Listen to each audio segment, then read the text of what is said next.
Evander Holyfield was the youngest of 9 kids. Raised by a single mother who put him in every possible sport she could to keep her baby out of trouble. With a firm disciplinarian at home, Evander succeeds as a young athlete.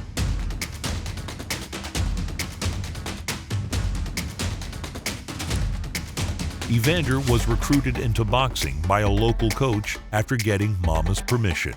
He was dedicated and showed potential, but with only so many hours in a day, Miss Holyfield sat her youngest down with an ultimatum. The next morning, Evander quit the football team. From the moment he saw his mama's beaming pride when she put that first boxing trophy up on the shelf, Evander knew he'd be heavyweight champion someday, if just to see the look on her face.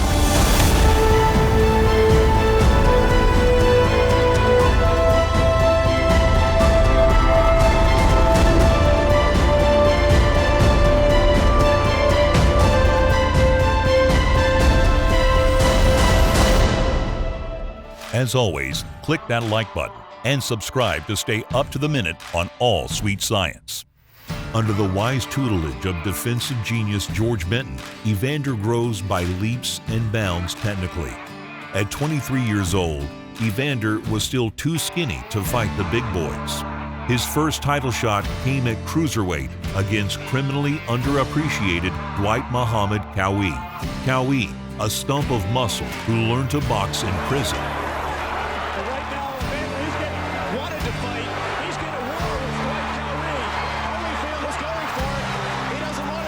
In one of the last great 15-rounders, they landed 1,200 punches between them.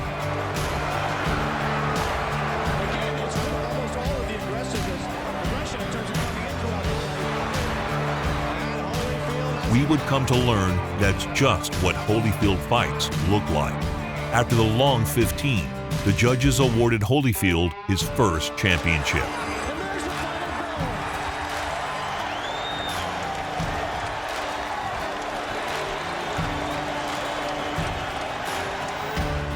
Dwight got a rematch a year later.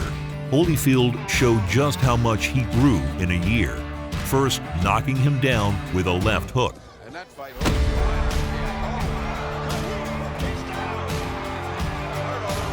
Under a minute left to go. Before icing Cowie with a right in 4 rounds. It looked as if Cowie might be coming back from the first knockdown. Cowie is down on his stomach. Evander was hitting the weights and adding muscle, but he always understood weights didn't hit back. Heavyweight menace Mike Tyson most certainly did. Mass, the Tyson bulldozed everyone. While in camp, Buster's mother died. Rather than cancel the fight to grieve, Buster used it as fuel for the flame. Buster Douglas managed to slay the monster as a 42-1 underdog.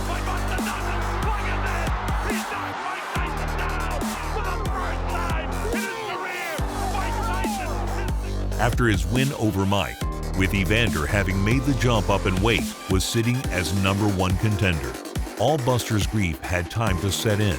It was short and one-sided. The knockout remains a perfect example of why you don't throw an uppercut from long range.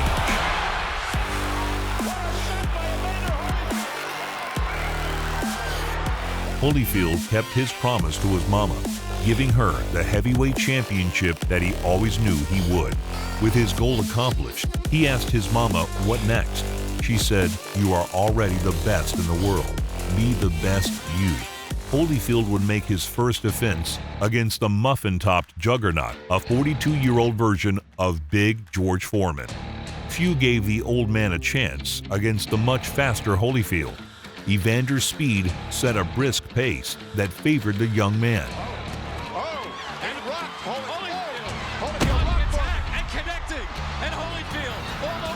But old George was young once too, and still kept some things from his youth. He still had an iron chin. Immense moves with you every punch power, and the sheer strength to push back a champion nearly 20 years his junior.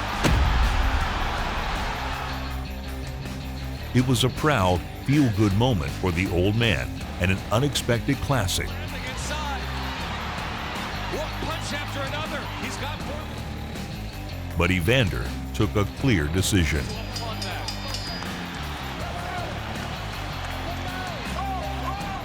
His next offense would earn Evander the reputation that followed him for the rest of his career.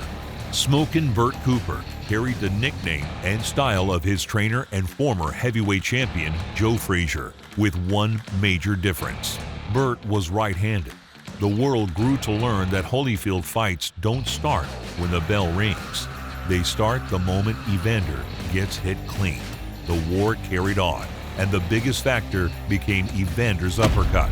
The same punch Foreman used to destroy Frazier in the 70s was there against his protege in the 90s. Cooper wilted after 7 rounds of war. But he's not going to get him.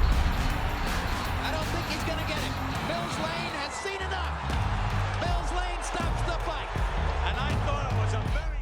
Evander finally met his match. Even though Riddick Bowe was 6'5" with a long reach, he could fight up close with anyone. This made him a stylistic nightmare for the undersized Holyfield. But Holyfield's heart and skill created a legendary trilogy. Big uppercut. Big uppercut by Riddick Bowe. Holyfield is all over the ring. But when the final bell came, Holyfield had lost his first fight to the bigger man. Champion of the world, Riddick Big Daddy. The rematch was made while Holyfield redoubled his effort in training. Riddick lacked the discipline Holyfield's mom had instilled in him. While Evander ran, Riddick ate. It showed in the second fight. Evander moved and boxed more. And the left hand for Holyfield. And they swing after the bell. And look at this.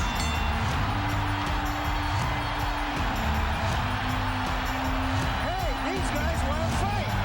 Pouring on the punches until a man with a fan-powered parachute put a half-hour hold on the fight. And a parachute has just landed on the edge of the ring, has been pulled away by security guards. The fight has been brought to a halt. There's a massive melee at ringside. As this fellow... Bowe got a rest, but Evander still managed to take the win on the scorecards after another excellent fight.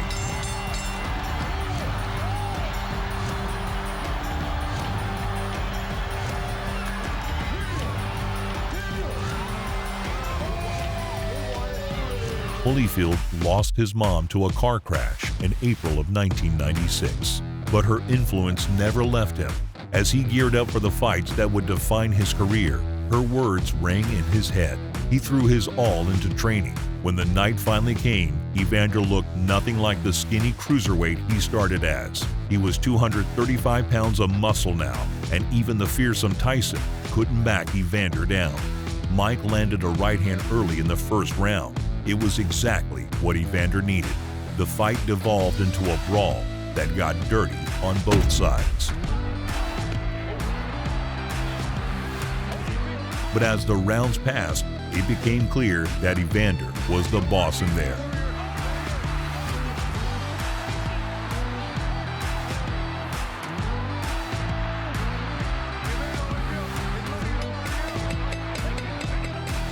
Holyfield ended it with a vicious combo to TKO Mike in the 11th.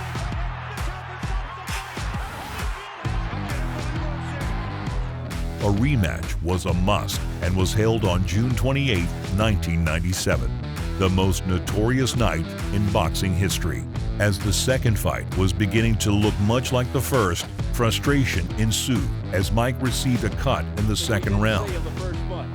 He looks over to Mills Lane. It's a cut around the right eye of Mike Tyson from a clash of heads, I believe. That's just what happened. And Mike said, what about the fight? Again, showing his strength. A sense of urgency here. Mike spits out his mouthpiece and bites part of Evander's ear off. Evander was furious. Evander Holyfield, look out. He's put right here. Above Mike Tyson. He got bit in the ear. Oh, my goodness. He's got a bloody right ear.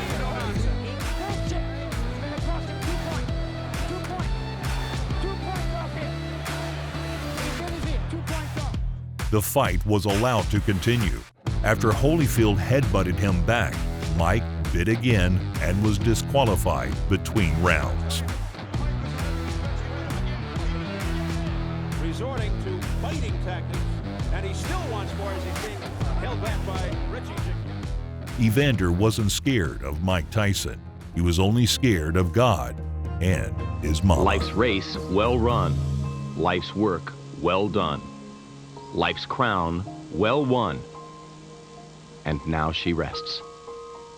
Mom, when my time comes and I join you with the Lord Jesus Christ, I hope you still call me Chubby, your son, Evander.